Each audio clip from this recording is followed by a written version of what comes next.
I am Clay Johnston from the University of California, San Francisco, and I am participating in the lightning round on the next new thing in stroke at the plenary session on Friday.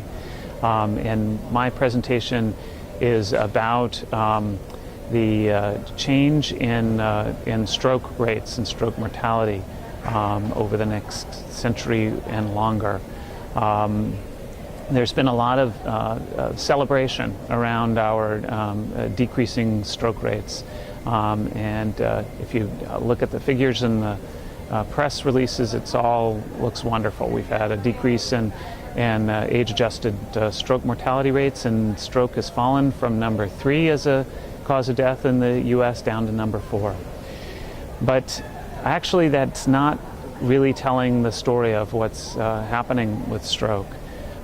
If you take a look at the actual numbers, the age adjustment is disguising a real problem, and we need to start anticipating that problem and its consequences. In fact, the U.S. population is aging rapidly. Not just that all of us are getting older, but we are living longer. And stroke rates are substantially higher in the elderly than they are in younger people. So if you age adjust, you effectively ignore that really important change. When you don't age adjust, then you realize that in fact stroke worldwide and in the US is not going down. The total number of strokes is increasing and not decreasing.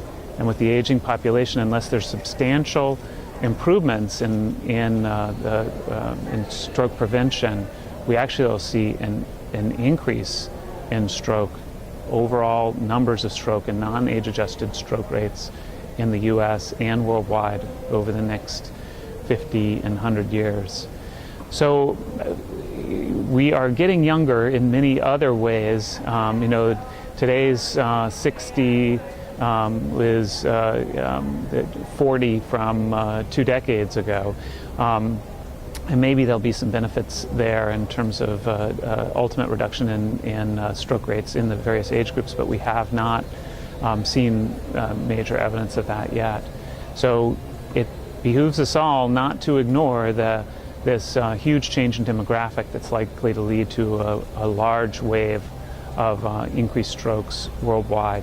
And we have a responsibility to focus not just on acute treatment, not just on recovery, but also on stroke prevention to prevent this avalanche, because otherwise the solution would be the one in the book and movie Logan's Run, where at a certain age we decide everyone has had enough and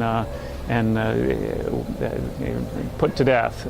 So the solution has to be not an increase in stroke, not Logan's Run, but rather a greater focus on prevention.